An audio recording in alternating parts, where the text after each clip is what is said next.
Esta es la historia, contada desde dentro, de aquellos hombres y mujeres que para unirse a lo que el nazismo llamó élite, adoptaron una de las peores ideologías del mundo.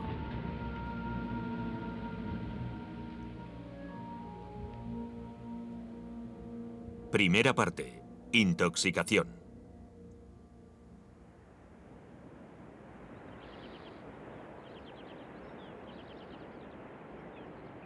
Alemania Central, 1933. Hitler lleva en el poder varios meses. Aquí tenemos una de las primeras imágenes grabadas por las SS, las Schutzstaffel, o escuadras de protección. Se les reconocía por la calavera de sus cascos y por las iniciales en forma de rayo en sus banderas. Decían que no temían a la muerte, ni a ocasionarla, ni a sufrirla. Todos los voluntarios se unieron a lo que, según ellos, era un grupo de nazis superiores.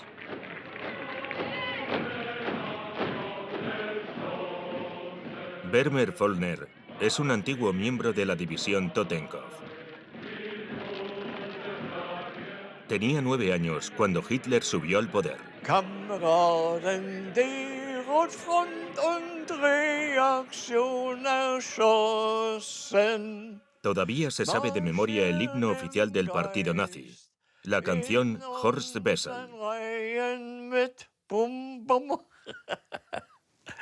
Nació en Berlín en 1924 y se mudó al sur de Inglaterra, donde se casó e inició una nueva vida.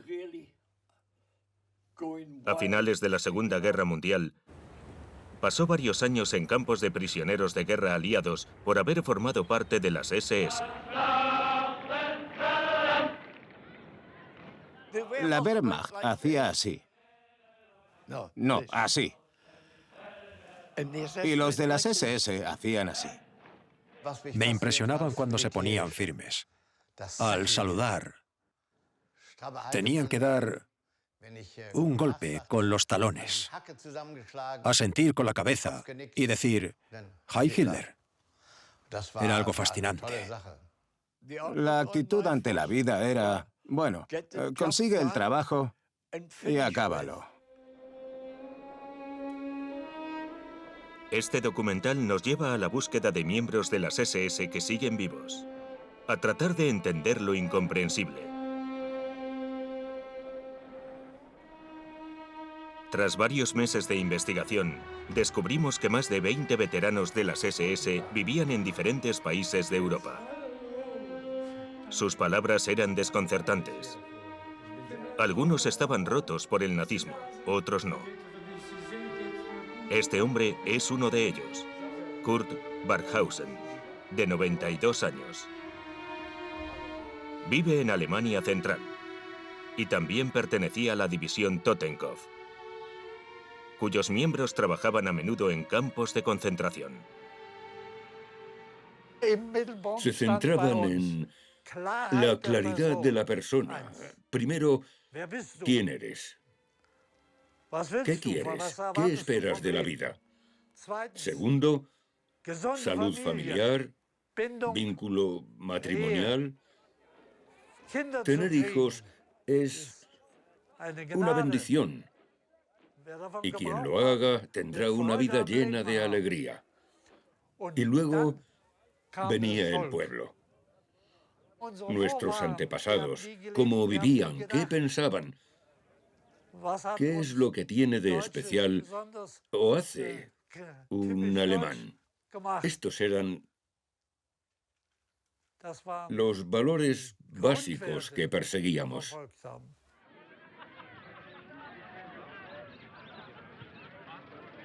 Un mundo desaparecido, tan poco parecido al nuestro, pero a la vez tan cerca. Solo 80 años nos separan de estos jóvenes que adoptaron ese fanatismo. Para justificarse, todos señalan el año 1918, cuando Alemania perdió la Primera Guerra Mundial. El Tratado de Paz de Versalles le arrebató a Alemania varias regiones fronterizas. Y a la humillación recibida se le añadió la pesadilla de los años 20 en Alemania. Desempleo, pobreza y la deshonra. Cuando en 1923 los gobiernos de Francia y Bélgica decidieron cruzar la frontera y ocupar la región del Ruhr para declarar la guerra directamente en las fábricas. Años después, cuando las SS trataban de justificar sus crímenes, casi siempre apuntaban al sufrimiento de los años 20. Decían que gracias al nazismo habían recuperado su dignidad. Empezaron a crear rangos a partir de un cabo de la Primera Guerra Mundial, Adolf Hitler, un nacionalista radical que les prometió acabar con toda esta deshonra. Estábamos destrozados. Habíamos sido pobres y unos miserables, pero de repente volvimos a ser alguien. Las SS no sabían a dónde les llevaría este compromiso. Pero lo que sí sabían era que su primer objetivo serían los comunistas. Antialemanes los llamaban. Habían luchado contra ellos en las calles desde el final de la guerra. Los acusaron por traicionar a la nación y por derrocar al emperador con su revolución de 1918, mientras la armada alemana seguía luchando contra los aliados. En ese momento, lo que recuerdo de mi infancia en Hamburgo es ver los grandes desfiles en la calle. Mi padre decía, como lleguen al poder, estamos perdidos. Se refería al Partido Comunista.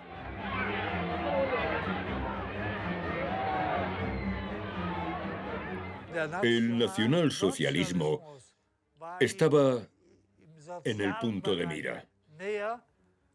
Y en lo político también, porque se trataba de Alemania. Mientras que el comunismo se desarrollaba por el mundo, los que lo dirigían mayormente eran los judíos.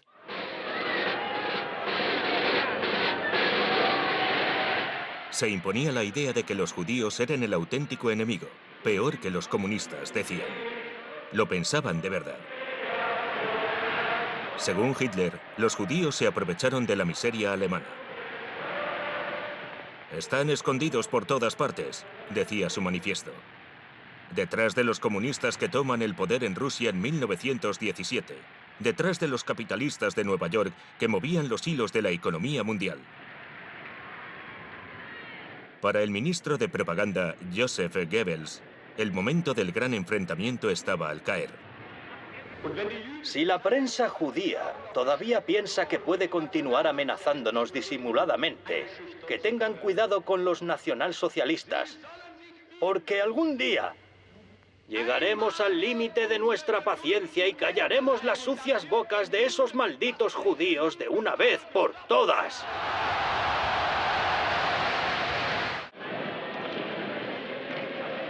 Desde su creación en 1925, los de las SS han sido la guardia de Hitler.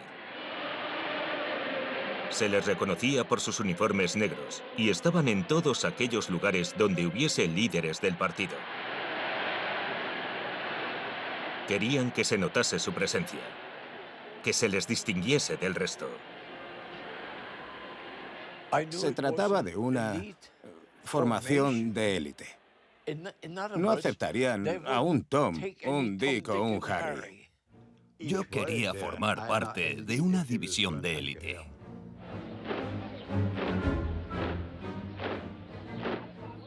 Eran los representantes del nuevo régimen. Los reclutados nuevos tenían que medir al menos 1,70 y ser menores de 23 años. Sin antepasados judíos. Debían proporcionar detalles genealógicos desde el siglo XVIII. Fuerza. Prestigio. Virilidad. En el Tercer Reich, si querías una carrera exitosa, si querías una vida exitosa, te unías a las SS.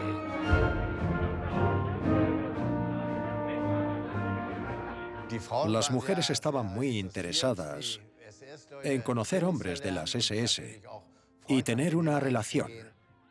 Obviamente, eran los perfectos compañeros. Estaban muy solicitados. Casarse con un miembro de las SS era todo un honor, claro. También eran conocidos como la Orden Negra, un nombre que los relacionaba con los caballeros de la Edad Media, cuando los monjes soldados colonizaron el este de Europa. Se decía de ellos cosas como que eran los nuevos señores de Alemania, encargados de reemplazar la vieja élite aristocrática que siempre había dirigido el país.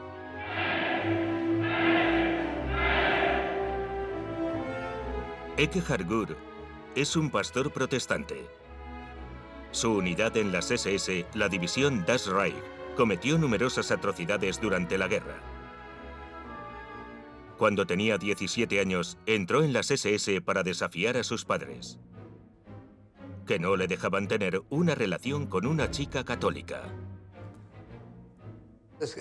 Hay imágenes de Alemania donde se ve a un joven alistándose para la guerra por la libertad, que se arrodilla ante su amada, que lo bendice. En aquel entonces se sentían unas cosas que no creo que se puedan explicar o entender hoy en día. Teníamos escrito nuestro lema en la hebilla del pantalón. Mi honor es mi lealtad. ¿Qué quiere decir? No le tengas miedo al enemigo. La ideología que nos inculcó Himmler era: tú no eres nada, pero tu pueblo es todo.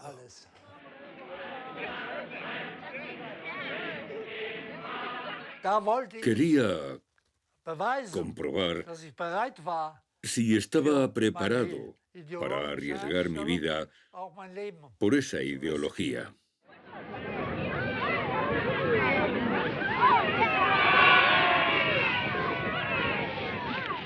Un clan. Un intrépido hombre nuevo, capaz de eliminar la tristeza de sus corazones. La punta racial del pueblo alemán. Así se veían ellos. Este es Heinrich Himmler, su jefe. Uno de los grandes criminales de la historia. Pertenecía a las clases medias de Múnich. Las antisemitas, anticomunistas, anticristianas. Uno de los primeros nazis, uno de los más ambiciosos.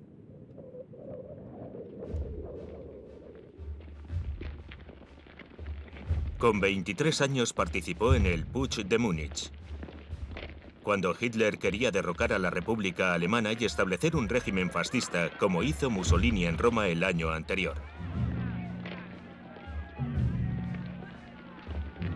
El golpe fracasó tras los enfrentamientos con la policía en la plaza Felgenhalle.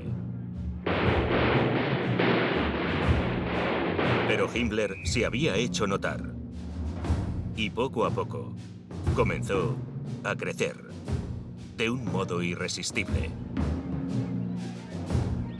10 años más tarde, tenía bajo su mando a 50.000 miembros de las SS. Todavía estaba por debajo de Röhm, el hombre con el brazo levantado, jefe de la milicia del partido, las SA. Himmler no podía soportar estar por debajo de él. Durante meses, y con la ayuda de varios dignatarios nazis, intentó convencer a Hitler de que Röhm conspiraba contra el gobierno. Lo consiguió el 30 de junio de 1934. Fue un éxito. En la noche de los cuchillos largos, los hombres de negro acabaron con la vida de sus compañeros de las SA. Fue el propio Hitler quien desencadenó esta serie de eventos al arrestar a Röhm en el Hotel Bávaro, donde se alojaba. Se lo llevaron a una prisión de Múnich de las SS, donde lo liquidaron junto con otros de sus miembros. Con esta masacre fratricida, Himmler, ahora bajo las órdenes de Hitler, consiguió ser el responsable de las SS. En 1936, este hombre tan poco carismático fue nombrado jefe de la policía de toda Alemania. Además de jefe de las SS y del Servicio de Inteligencia, la SD, podía controlar a todos los que llevaban uniforme, a la división criminal y la policía secreta, la Gestapo. Con el fiel Himmler, como le llamaba Hitler, Alemania se convirtió en un estado controlado por la policía y con unas SS tan obedientes como máquinas. Si eres soldado, tienes que hacer lo que te dicen. No estás ahí para pensar. Es lo que hay. Ahora es diferente, pero antes decíamos que piensen los caballos que tienen la cabeza más grande. Sangre y tierra.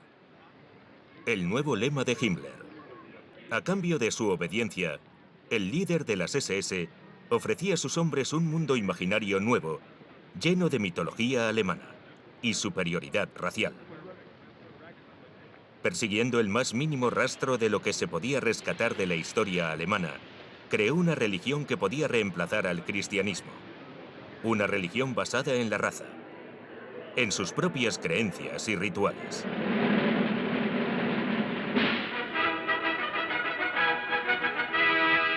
Aquí vemos un bautizo, sin cura.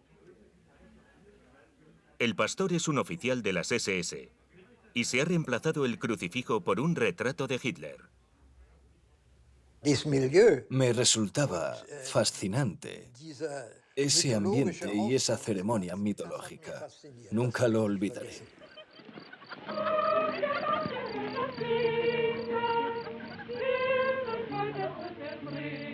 A los de las SS les prometían unas esposas sanas y sonrientes. Antes de casarse, enviaban a estas mujeres a escuelas del partido nazi.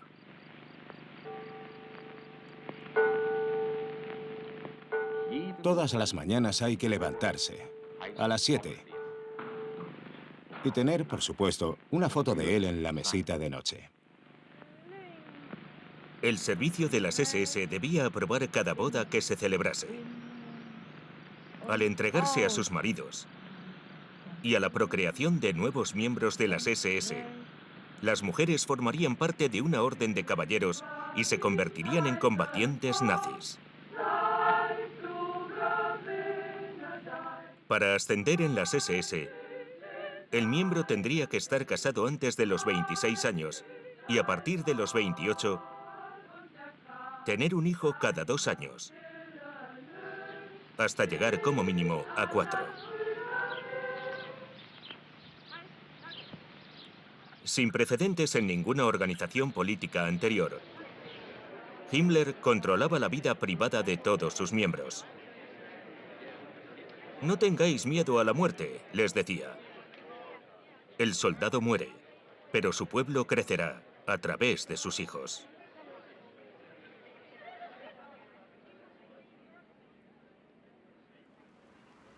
La mayoría de los miembros de las SS que hemos conocido todavía eran niños a mediados de los años 30. Crecieron en un estado totalitario, sometidos a la propaganda de Hitler. Uno de los lavados de cerebro más grandes del siglo XX. Este hombre, Egon Kuhn, un activista y sindicalista de Hannover, es un antiguo miembro de la división Viking de las SS. Su radicalización, con la que ya no está de acuerdo, comenzó en primaria.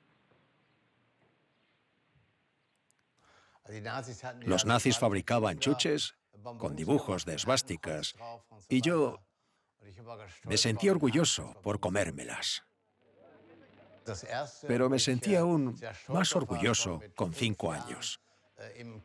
Cuando en el colegio salíamos a pasear o íbamos de visita y llevaba mi brazalete con la esvástica. Nos metían todo esto en la cabeza a propósito. Llegaba a tal punto que en 1934, cuando yo tenía 10 años, para mí era totalmente normal esa forma de pensar, los uniformes, el saludo de Hitler. Sinceramente, no conozco a nadie que estuviese en contra. Absolutamente a nadie, de verdad. Se instruía a los niños a diario una ideología fascista e insidiosa y un racismo antisemita. Hitler los consideraba futuros soldados del Reich y los mejores serían destinados a formar parte de las SS. Mis padres estaban destrozados por mi gran odio a los judíos.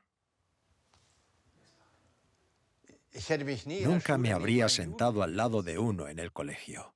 Nunca. No eran de nuestra raza. Eran una abominación. Unos ladrones. Unos traidores. Unos vagos. Obsesionados con el dinero. Despiadados.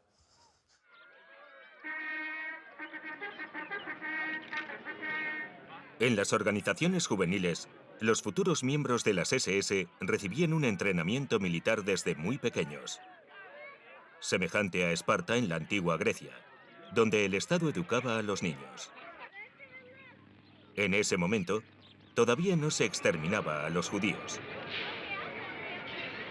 Pero faltaba poco, como aquí, en el Carnaval de Nuremberg, donde se colgó en una carroza la figura de un judío.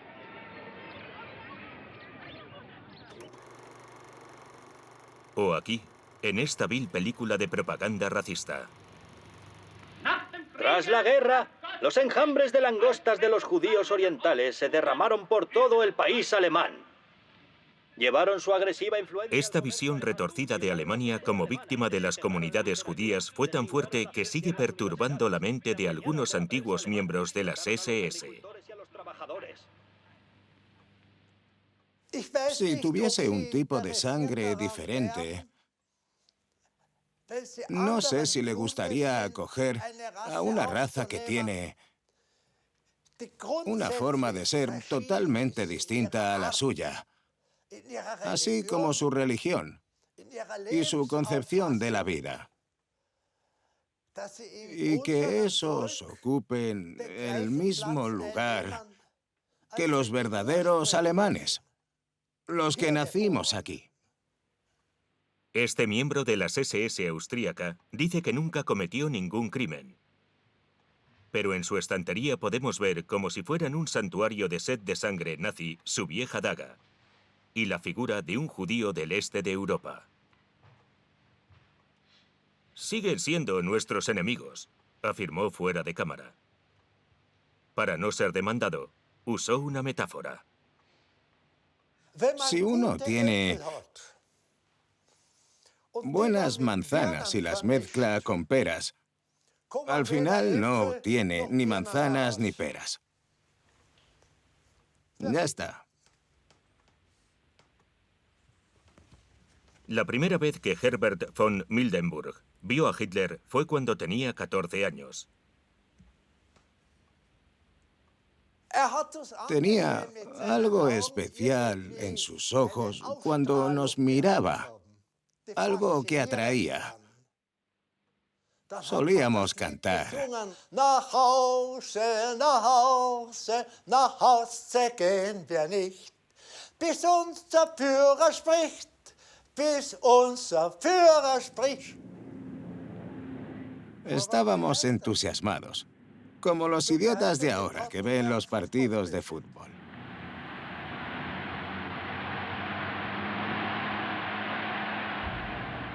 Hitler. El hombre que resucitaría a Alemania.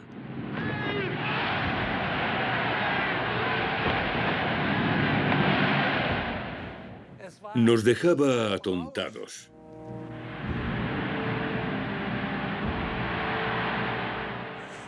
Lo que pasó fue que, en menos de 5 años, 6 millones de desempleados encontraron trabajo. Con un aumento de la ayuda a los trabajadores, proporcionando a todos actividades de ocio que solo estaban dedicadas a la élite, y financiando un rearme masivo y proyectos de grandes construcciones a través de la confiscación de activos judíos y la enorme deuda, Hitler se ganó la aprobación del pueblo alemán. Para los miembros que hemos conocido, fue un milagro. Fue lo que demostró que Hitler cumplía lo que prometía. Tenía agallas, no era ningún cobarde.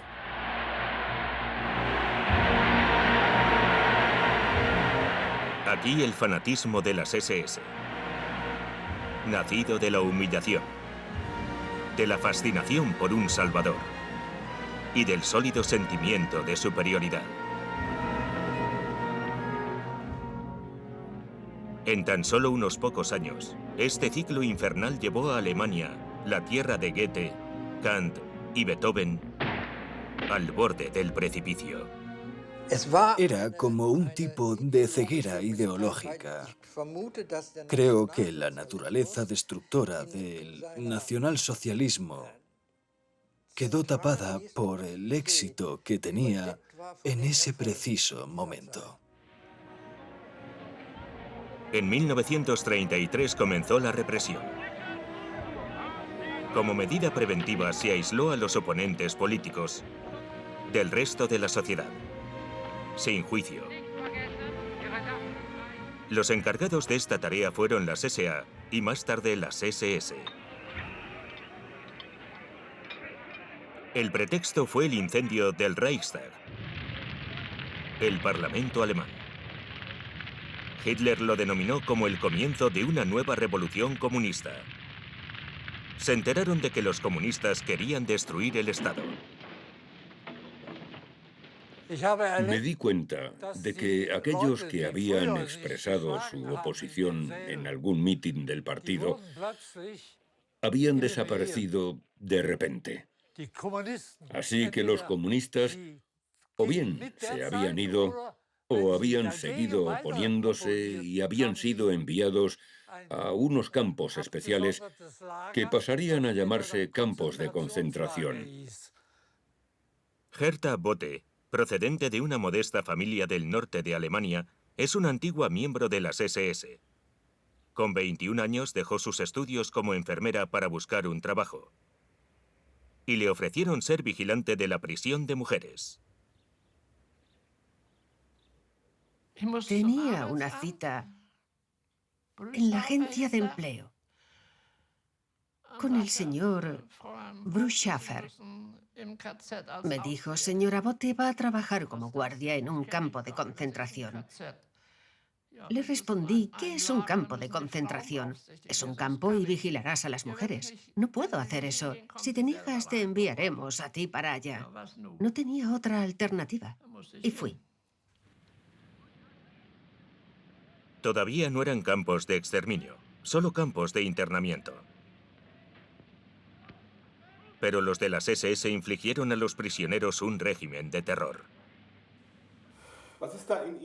¿Qué hacía usted al ver toda esa brutalidad? Me daba la vuelta, no miraba. No era capaz. Hertha Botte, que fue condenada a 10 años de cárcel después de la guerra, no puede decir mucho más sobre esa brutalidad. Esta reconstrucción fotográfica hecha por los prisioneros tras la liberación muestra una de las formas de tortura más comunes en esa época. El prisionero tenía que quedarse quieto en una banqueta, con las manos atadas a la espalda y colgando de una cuerda. Al caerse del agotamiento, quedaría suspendido de los brazos y se le dislocarían los hombros.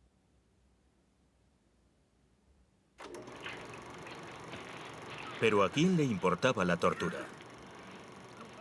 El pueblo veía a las SS como personas que te llevaban por el buen camino.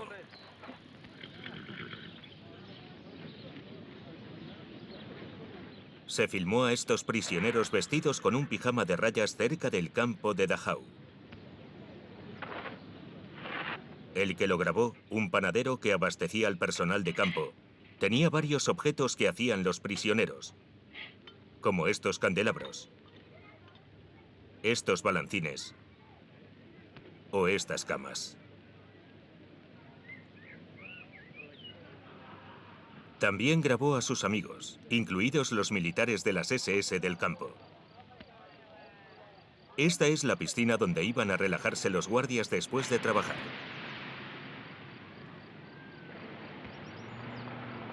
¿Quién se podría imaginar que los prisioneros que se encontraban detrás de esa torre de vigilancia estaban viviendo un auténtico infierno? En la víspera de la Segunda Guerra Mundial, las SS de estos campos habían conseguido callar a toda la oposición. Parecía que nadie se oponía a los campos de concentración.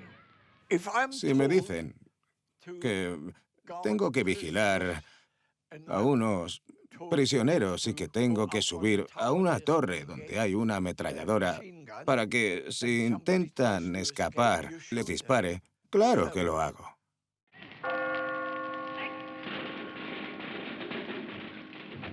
...9 de noviembre de 1938... en el Feldherrnhalle de Múnich. Queda menos de un año para que empiece la Segunda Guerra Mundial y comience la matanza. Estos miles de hombres de las SS están a punto de vivir uno de los acontecimientos más importantes de su vida.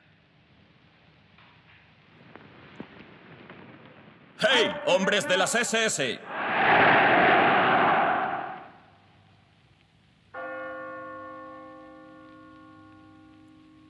Entre ellos, Eberhard Heder, futuro capitán de la división Viking. La plaza estaba llena y las gradas repletas de espectadores por todos lados. La ceremonia de juramento empezaba a medianoche. Vi llegar a Hitler muy solemne y dijeron: hombres de las SS, reciten su juramento. ¡Yo te juro! ¡Yo te juro! ¡Adolf Hitler! ¡Adolf Hitler! ¡Lealtad y valentía! ¡Lealtad y valentía! Teníamos que decirlo de corazón. ¡Te juro a ti! ¡Te juro a ti! ¡Obediencia hasta la muerte! ¡Obediencia hasta la muerte! Ese obediencia hasta la muerte me impactaba, claro. ¿Lealtad hasta tal punto? Eso es muchísimo.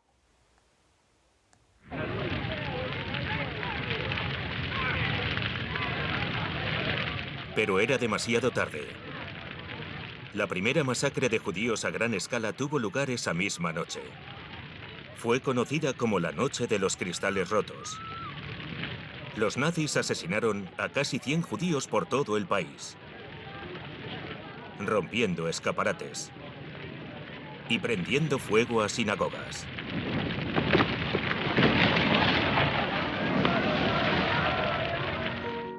Con el estallido de la Segunda Guerra Mundial, pronto pasarían a los asesinatos en masa.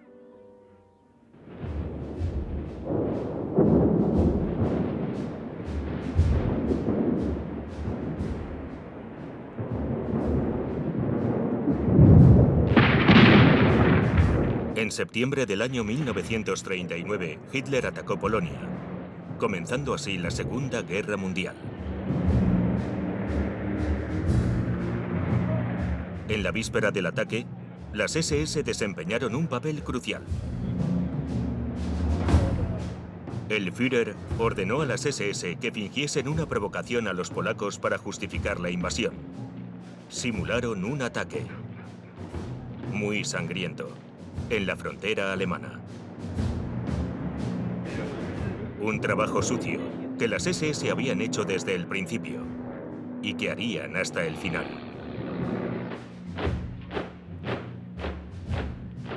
Las SS también participaron en la lucha junto con la Armada Regular, la Wehrmacht. Según los líderes, si las SS se sacrificaban en el frente pagando con su sangre, tendrían el derecho moral para dirigir la represión en Alemania.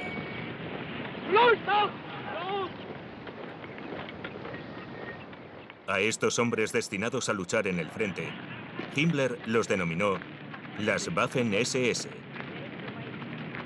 las SS armadas.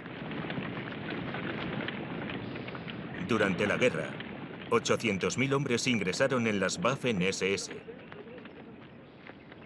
Se consideraban soldados políticos y a los ojos del régimen eran hombres de confianza. Hitler podía contar con ellos para acontecimientos en Alemania o en otros países.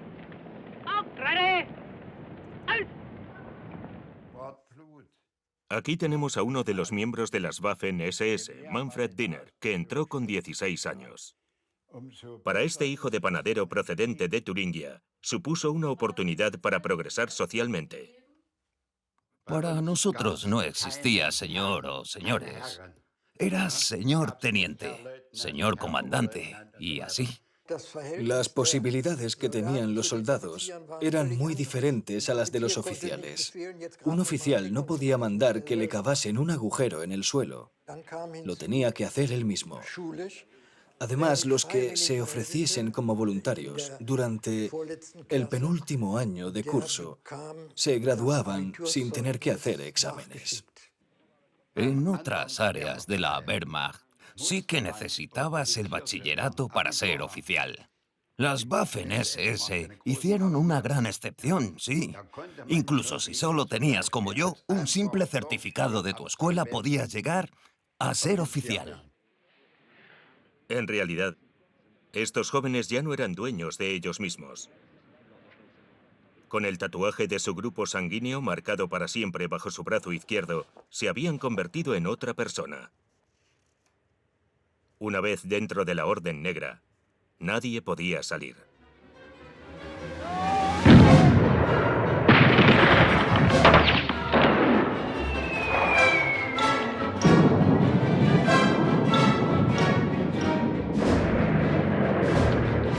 Aquí están de nuevo los jóvenes de las Waffen-SS que vimos en un simulacro en su cuartel, ahora a la vanguardia de la invasión de Francia.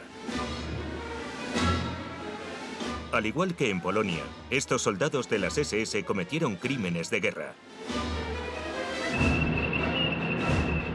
Sabían que para sus líderes solo importaba la victoria.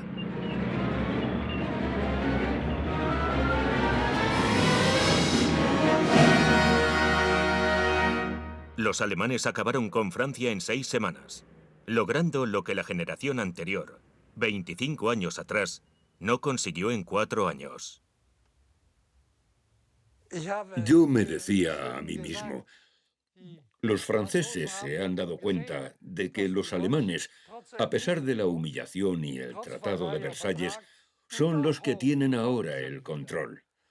Eso les debe de doler muchísimo. Seguro que sí.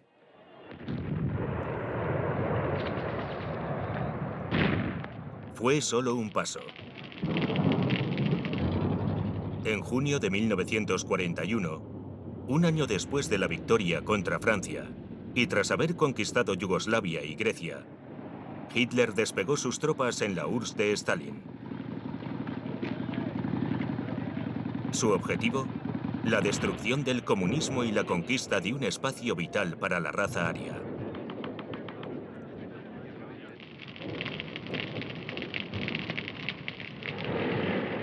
Los nazis llevaron a cabo una guerra de otro tipo contra la URSS. Una guerra marcada por el adoctrinamiento de los años 30. Una guerra de exterminio contra los judíos, comunistas y cualquier individuo sospechoso que se opusiese al Reich. Se encontraban en tal estado de shock y tenían tanto miedo que hacíamos lo que queríamos con ellos. Imagínatelo, hay una zanja. A un lado está un grupo de personas y al otro lado los soldados, que éramos nosotros, y disparábamos. ¿Nos podría decir qué pensaba o qué sentía cuando llegaba el momento de disparar? Nada. Solo pensaba, apunta bien.